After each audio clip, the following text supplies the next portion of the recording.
Durin and see if that book has any new clues.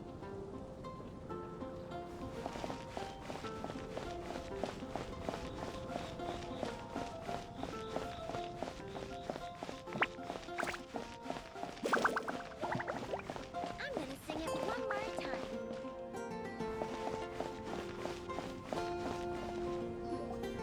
Hey, Durin!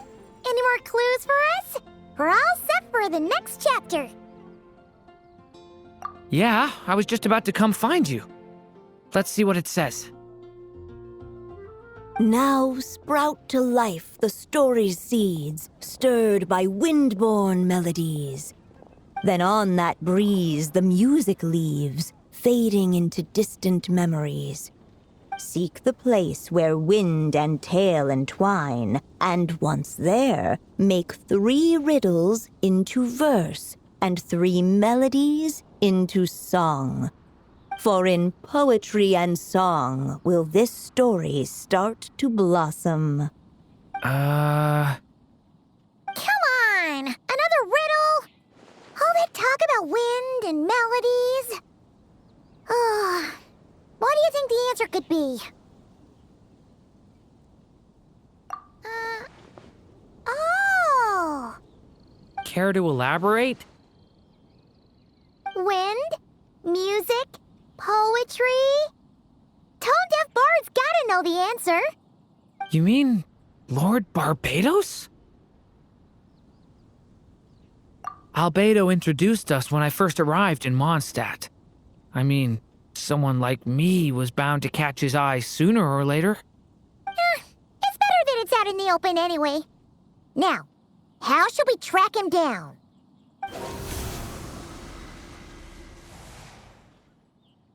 I'm pretty sure he's already caught wind of what's going on here. Why don't we just see where the wind takes us? Right. He definitely makes it easy to forget he's a real god sometimes.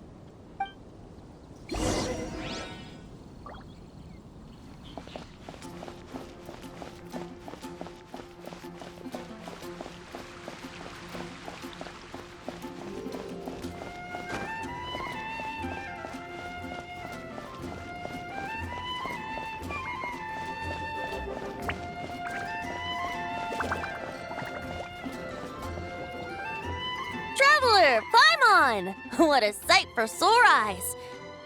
And the little dragon from the fairy tale world. I heard your voices calling out to me on the wind. Something about needing help with a riddle? Sorry to disturb you, Lord Barbados. Disturb me? Not at all! To tell you the truth, I'm just as curious about this riddle as you are. Let me take a look.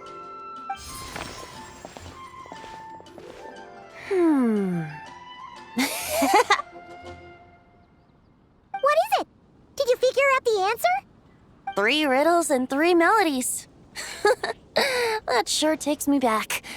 The answer you seek lies hidden in memory. Looks like running to Tone-Deaf Bard was the right call after all. Long ago, those mages came to Mondstadt, seeking to test their strength against mine. But I replied, let us make music, not war, and resolve our conflicts through song. So I strummed my lyre and sang them this verse. O wind, welcome now, my guests. Pass through verdant leaves unseen, where shape your formless self may take, and offer up a graceful scene, a fleeting gift for welcome's sake. Leap at the edge of a sea of clouds, where land meets sky and sky meets ground. There frighten off the noisy crowds and bring my guests a calm profound. Fly beneath the stars up high, where mortal noise is swept aside, that my dear guests with starry eyes may share the dreams they hold inside. Now go to where I vowed to keep a quiet spot for them to sleep. No clash, no contest bars the way. Just tea and mirth to fill the day. There you have it, the 3 melodies. As for the answers to those 3 riddles, I trust you can guess them by now. The woods, the edge of a cliff, and the sky? Correct! Funnily enough, your mother was also the first to solve it, all that time ago. There must be some kind of special rapport between those who write stories and those who sing them. The woods, a cliff, and the sky. Oh! So that's where it is! I suppose the spot that answer points to is where you're headed next. You should know, after solving my riddle, the mages even accepted my proposal and made that location their official meeting spot. And going by what your book is suggesting, once you found it, you might want to try playing the melody I just shared with you. Guess you can be pretty reliable when it counts, huh, Great Animal Archon? Thanks for the help, Lord Barbados. Still got questions for me, huh? Yeah, you must have read countless tales in your time, being a wandering bard and all. In your experience, why might an author consider a story unfinished? Unfinished? Well, I guess if there's something left to accomplish in the story, or, if the last line goes, "To be continued." Huh? Wow, your helpfulness lasted for like 1 second. In all seriousness, I would think the answer to that question lies in your mother's story itself. It's not my place to pry any further. All right then, we should get going.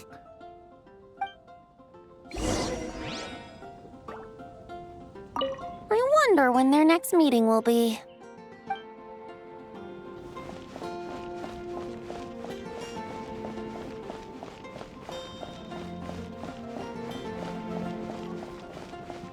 Share your troubles with me.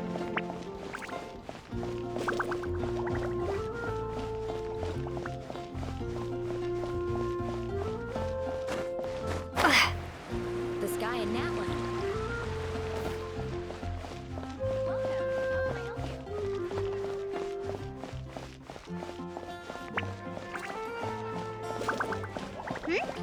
There's a player nearby! That way! Let's go see!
Strike a pop!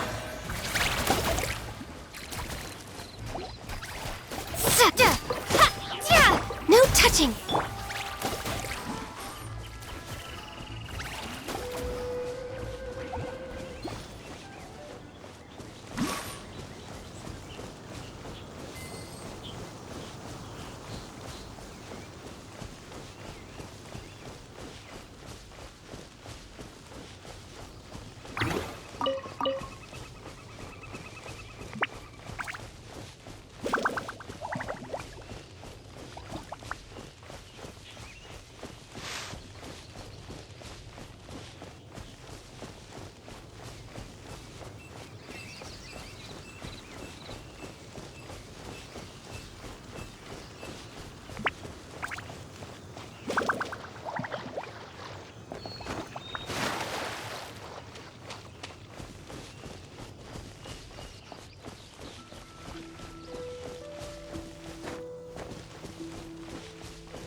System.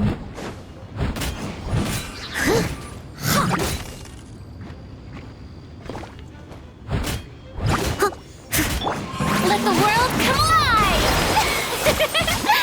Yeah!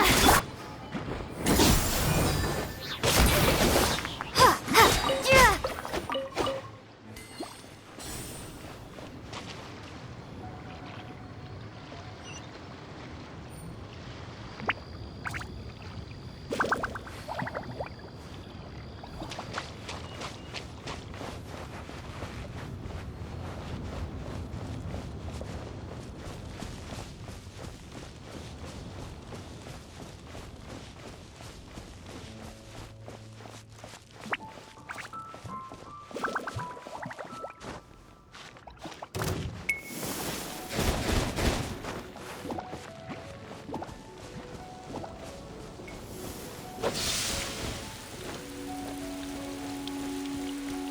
Yoo-hoo!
Okay, we're here! Now, we just need to play the 3 melodies, and we should be able to gather the memories for the next chapter, right? A musical performance? Huh. Out of all the things Miss Lisa has taught me, that's the one I'm worst at.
Even a war that shook the world could not halt the witches' gatherings. Yet even so, with the passing of time, 3 of their teacups no longer came to be set. The witches did not linger long in sorrow, for the Story Witch had brought glad tidings of her own. Born was her dragon child, safe and sound. Her fellow witches offered up their blessings, eagerly debating how to celebrate the child's birth.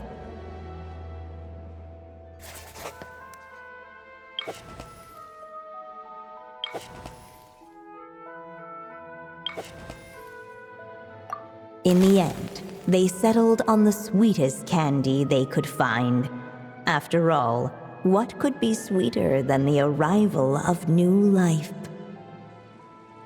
And so, the witches' gathering turned into a birthday celebration.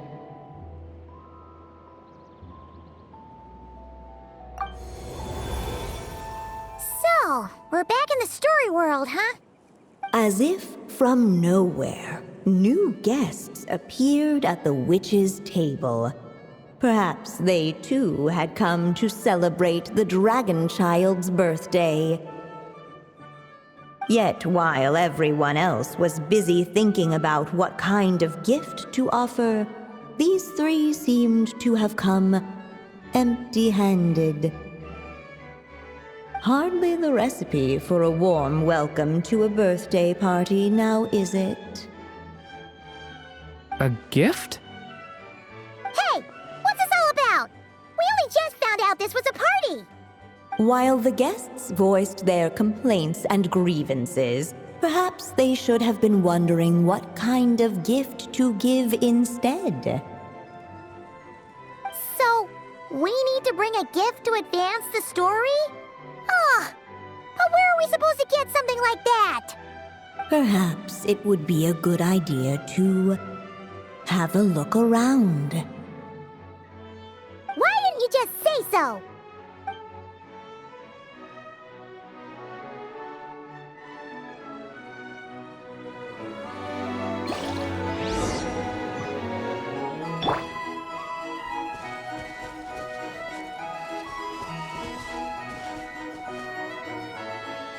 Hey, could we use these as gifts, maybe? At last, the guests found something to give the dragon child. Guess that's a yes then. Which one should we go for?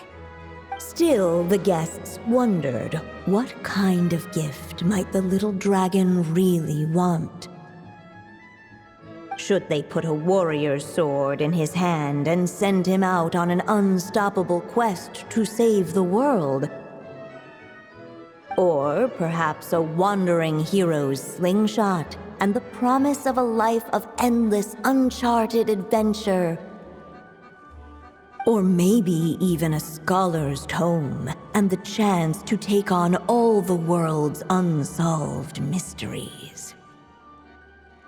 Okay. Wow. That's a lot of pressure all of a sudden. Oh yeah!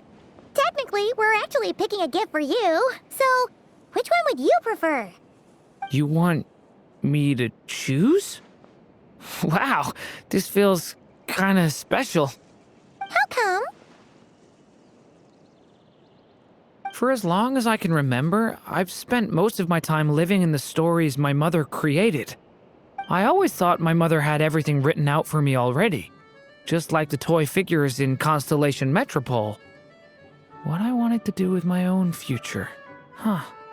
That's something I've never really thought about. What did I want back then? This is the first time I've ever asked myself that question. Sounds like this is the perfect opportunity to answer it then. It's been a while since you left Simulanka, and after everything that's happened, it might be about time to start thinking about your future. Then let me give it some thought.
In the end, the guests settled on the Wandering Hero's slingshot. A wandering hero. So, you're an explorer, just like us. I guess you inspired me. During our journey from Mondstadt to Nodcry, we passed through many places and encountered all sorts of different people. But despite the immense distances between them, there was always one topic that kept cropping up. Your accomplishments. Well, we are world-renowned adventurers, after all. Come to think of it, isn't a wandering hero basically the same thing as an adventurer? I've always thought of adventurers as people who chase after stories, and in doing so, they also leave behind many of their own. I'd like to become someone like that too.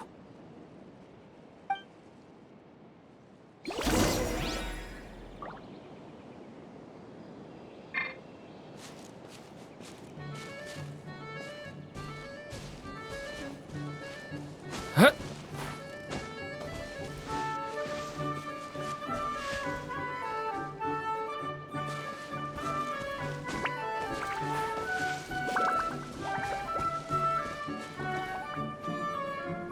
All right. They should let us in now that we've got a gift, right? Hello there. Brought a gift this time? The newly arrived guest presented his gift, wishing the little dragon a future as a wandering hero, free and unburdened.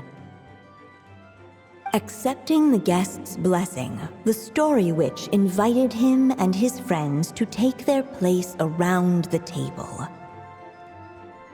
Finally, she could introduce them all to her dragon child, telling all in attendance about the moment of his hatching, and of course, the name he'd been given. It was then that the Seer Witch, diviner of the stars, withdrew her gaze from the heavens and turned a sorrowful glance upon the little dragon. You gave him the same name as that evil dragon? That's right. But the life I intend for him shall be very different. What folly to love so blindly. For as you must know, a name is the mirror of destiny itself. He who bears an evil dragon's name must also inherit the fate of its previous owner. His fate has been foretold. Then I'll rewrite it. The witches at the table fell silent, for they knew the Seer Witch's words had never once proven wrong.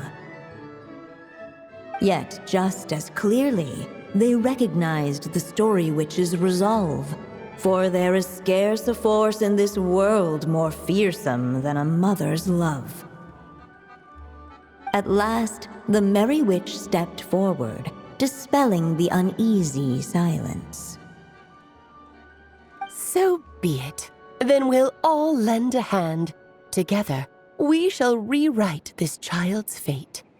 You mean to defy one of the fundamental rules of this world? I refuse to be shackled by such rules. Besides, this is a witches' gathering, is it not? What could be more fitting a subject for this occasion than to defy them? Oh? Sounds like an interesting experiment.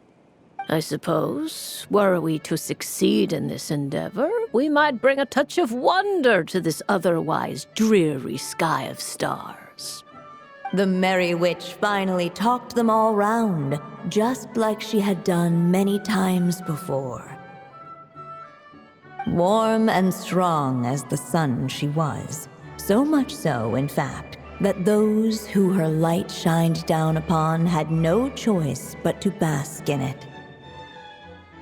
And so the witches readied their gifts, 3 marvels of the cosmos. For this child, I shall decipher the ravings of the heavens and lay bare before him the trickery of fate. For this child, I shall leave a formula powerful enough to unravel the very origins of this world. that he may seek another solution for the conundrum of his life. For this child, I shall call upon wondrous magic to make possible his impossible wish. All the Story Witch had was the pen in her hand, yet with the love that flowed from it, she resolved to bring forth a marvel of her own. For this child, I shall leave behind the last story I will ever write, and with it, a path to an ending yet untold.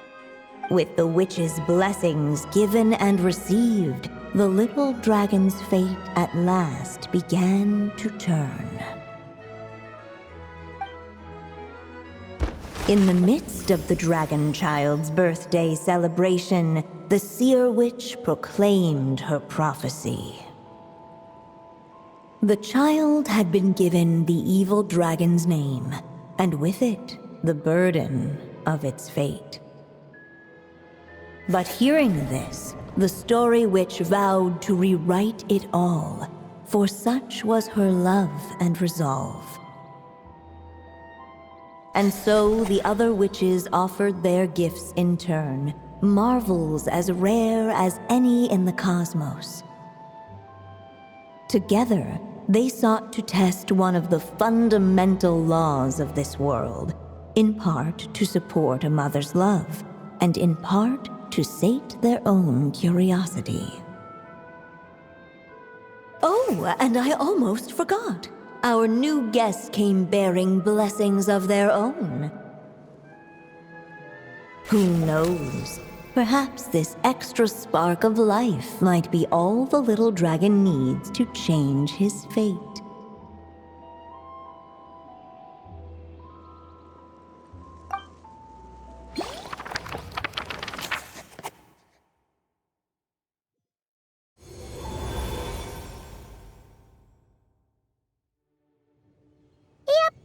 Looks like we've completed this chapter, too.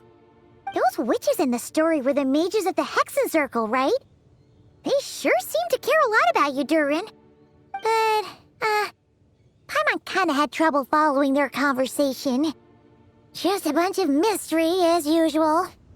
The evil dragon's fate. Oh, is that what you're worried about? But didn't we already take care of that?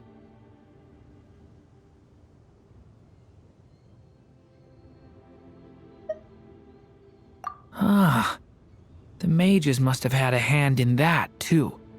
Also, I was just thinking, which part of the story are we even meant to be completing? Oh, it feels less like we're filling in the gaps and more like we're adding something new altogether. But we use the ink, right? And the book hasn't given us any more clues, so that must mean our task is complete. At least for now. Yeah, I guess we're doing something right.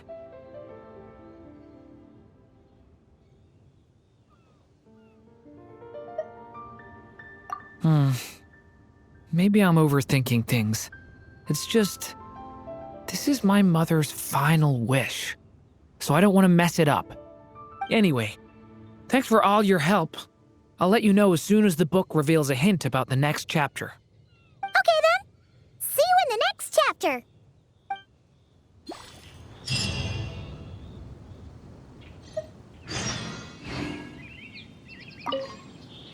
I think I'm gonna stick around, take my time reading through this book. If you feel like jumping back into the story, just come find me.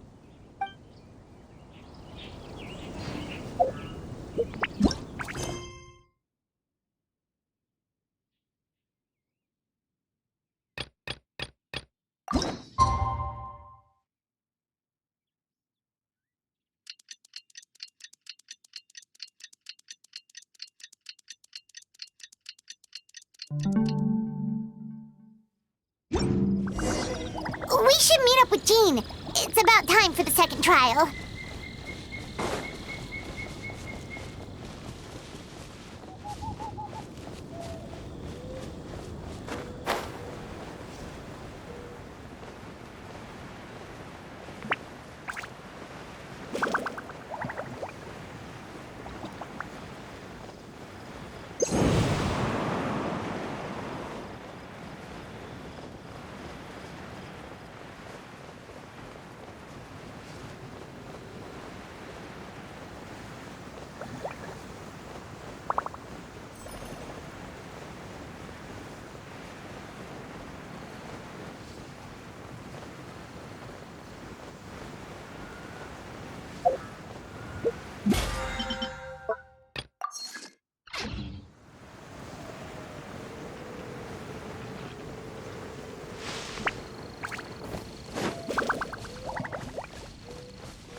Whoa, that doesn't sound very good.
Yes, we sent the teeth and the femur bone found at the scene to the church's medical office, and were able to conclude that these are, in fact, human remains.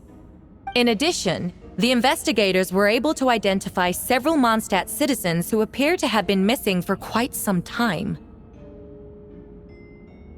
Forensic analysis of the remains allowed us to pinpoint the age and gender of the deceased.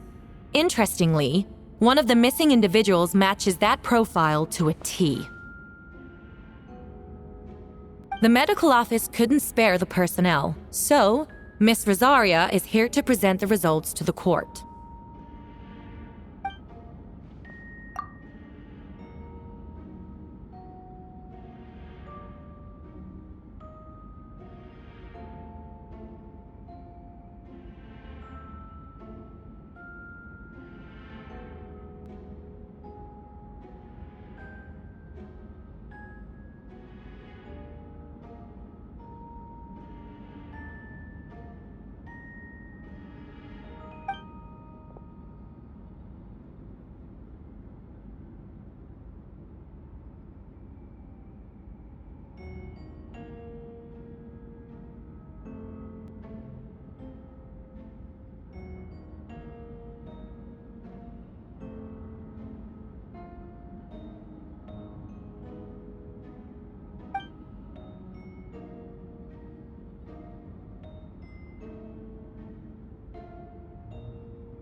Is it reasonable to assume this technique to be alchemical in nature?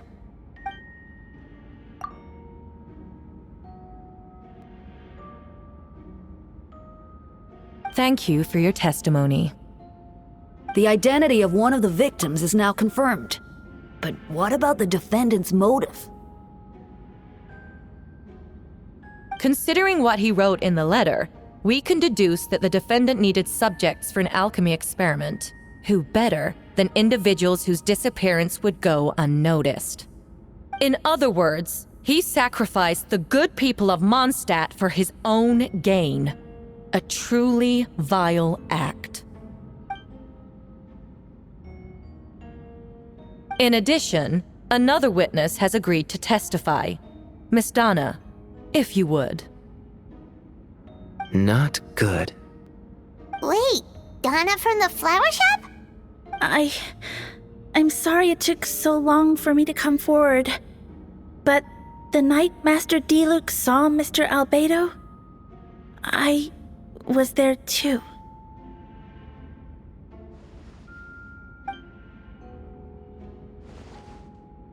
I was camping with a friend and we decided to stop near Dragonspine. I couldn't really get comfortable that night, so around dawn, I decided to go for a walk. And that's when I saw Master Diluc. I thought it might be nice to, chat. So I headed in his direction and then I saw it. Someone at the bottom of the cliff was getting rid of a body. I was terrified the person might see me. Even after I fled, I couldn't shake that fear. And I started to wish I never had a crush on Master Diluc in the first place.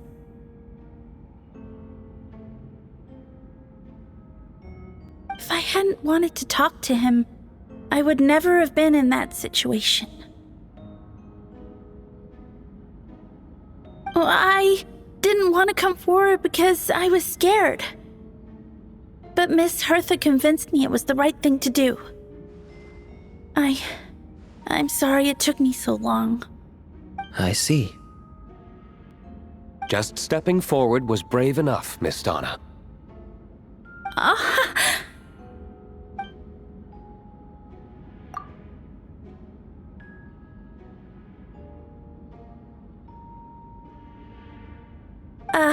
Yes. Thank you. The two witnesses corroborate the same sequence of events. That just leaves the question of how the defendant disposed of the bodies.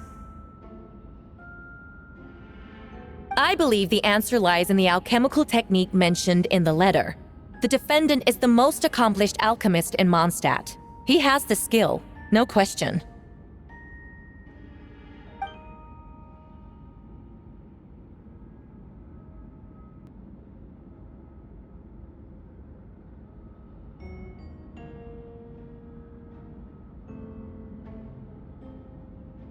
Wait, does she mean...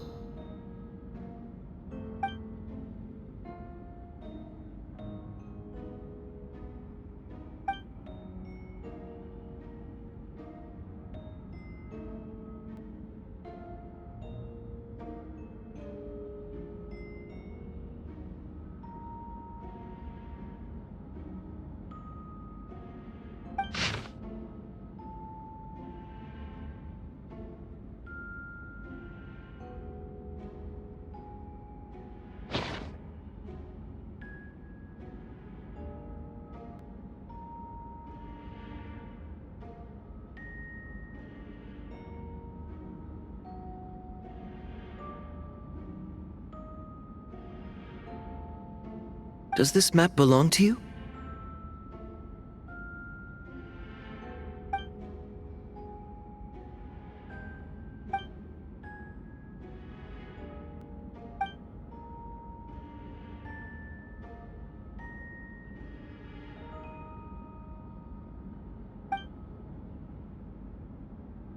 You do realize that's basically an admission of guilt, don't you?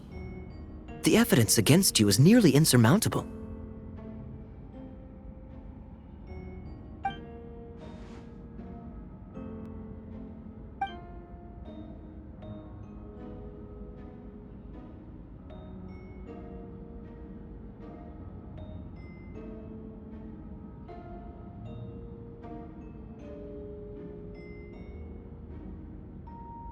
We have witnesses and physical evidence.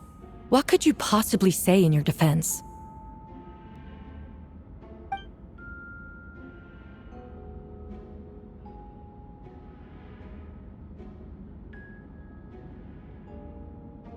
Ugh, you have some nerve. Saying that when the evidence is stacked against you?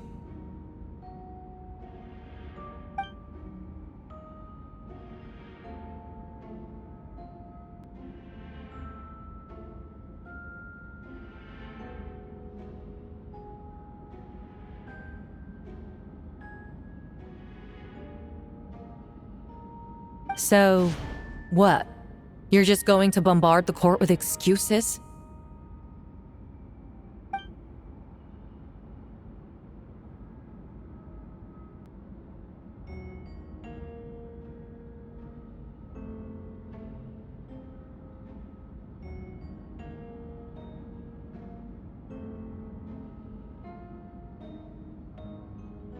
That won't make the charges against you disappear, Mr. Albedo.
Then, there must also have been a body.